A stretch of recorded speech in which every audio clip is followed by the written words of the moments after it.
Guys, I'm putting together this video so you don't have to.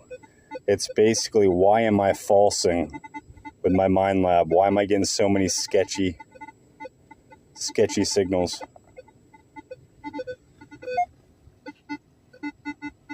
It's because your coil's broken internally underneath the guard. I sacrificed this coil so you guys don't have to, but let me show you something. Kind of hear the volume. Sheathing's broken.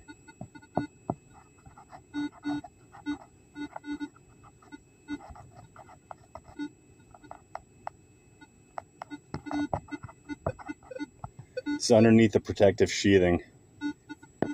There is a break in the cable, which is probably allowing some of this coil to conduct on itself. But you have a mind lab, you've had it for a few